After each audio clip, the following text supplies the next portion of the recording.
the garden today, and I'm going to do a blog post soon on what I learned in my garden this year. But I thought for new farmers market growers, maybe they'd like to know exactly how do you cut flowers, where do you cut them, because these are some of the things that I learned. So I was going to go through some of the things in my garden as I cut them, because I'm getting ready for the farmers market in a couple days, and so I just thought I'd bring you along. I didn't even know if I would have any garden out here this morning because it rained terrible last night and it was super windy, and I was just so thankful to come out here and find everything still standing. When you're a farmer's market grower, you kind of depend on every week having new flowers and new things to sell, and so I was very pleasantly surprised and very thankful.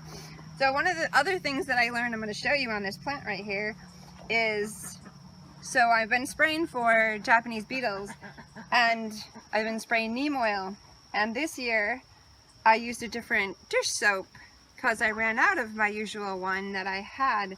And so when I sprayed this year, I actually got a chemical burn. I'm going to show you on my zinnias here. This is actually what happened when I used too strong of a dishwashing soap with neem. It actually burned my plants. So make sure when you use a soap, so I usually try and use something like 7th Generation or the Dr. Bronner's kind of soap mixed with neem oil when I spray my plants for bug control, pest control that's organic. But yeah, just something I learned was don't use a really strong soap because you're going to get this chemical burn, and then you're going to have to get rid of all your foliage. It got rid of my Japanese beetles, but now the plant is black or brown. So okay. So these are some zinnias. I just wanted to show you those ones first because they had that chemical burn on them and I wanted to show you that. But we're going to come over here, Brow's going to come with me, and we're going to go to some other plants, and I'm going to show you where to cut, where you would want to cut. So here we are, over here.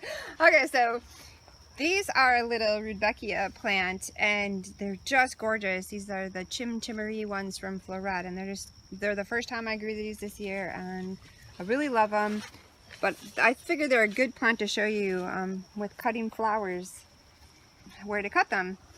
So one of the things that I learned is to cut down far enough. So on this particular plant, I'm going to cut right here, if Brielle can show you that. I'm going to leave this here because as a floral market or farmer market grower, I want to always be thinking of next week. So my next blooms for my next market. So when I cut this, since this is long enough here, and it is, you want it about the length of your arm. So this is about the length of my arm. So when I'm cutting, that's what I've learned is that you want to make sure you always cut long enough stem when you make your bouquets, because remember, you're going to cut it once now, then you're going to cut it again when you make your bundles, and then that person, when they take them home, will cut them a third time. So you have to have all that so that they have a nice floral arrangement in their vase. So we're going to cut it here like that, and then so now we have this part, and on this you're going to want to take off all this foliage. I know you think, oh, it's nice, so why would I want to cut that off? But anything that sits in the water, so while I'm in the field, I'm going to be trimming this stuff and just letting it fall into the field so that I don't have to deal with it again. So I try and, as a rule, never handle my plant more than once. So if I can handle it right now and cut that off, I'm going to do it right away. So I don't want any of that foliage sitting in the water. So I'm going to hold it, I'm going to turn it upside down. It's easier to hold upside down like this. And then I'm just going to put the bloom in my hand like this. But I shouldn't have any foliage right here. There should be no foliage in my hand, because that's all going to be in the water when you're storing your plant. And so like some of these are cut like a day or two ahead of time now, and so you don't want that. It creates bacteria and it's going to make your whole bouquet wilt for them. So we're going to do a couple more blossoms here. You like those, Jaden? All right, so on this one here, we're going to go down again about the length of my arm, and see, we're going to just give it a little snip. And if you could just kind of see here, I snip this off real fast. I do it faster when I'm not taping, but I just give it a snip all the way up to the top. Then it's already upside down in my hand, and it doesn't go too slow if I And I reach down and snip it all off. Are you helping, JD? Okay, I'm going to show you over here on a zinnia where we're going to cut those. Oh, there's so many pretty butterflies out here.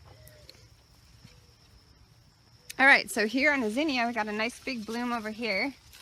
We're going to go all the way down. I don't know if the Japanese beetles have been on my zinnias really bad this year. But so I'm going to go all the way down to this part. I don't want to cut up here, even though there's more blooms up here.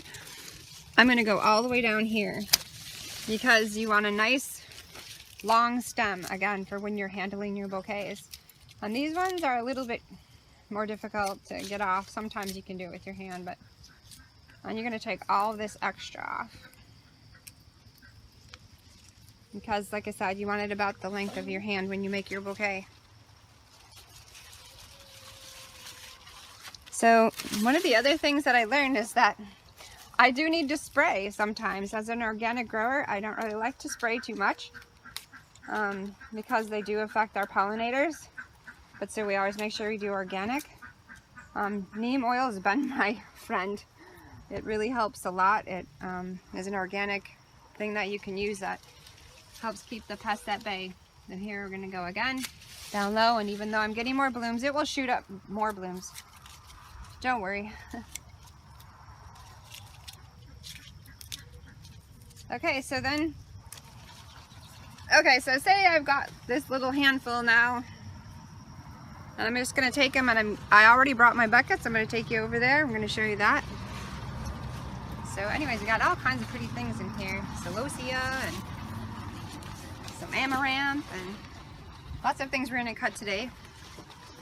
But you always have your buckets. So I'm going to show you what I do here.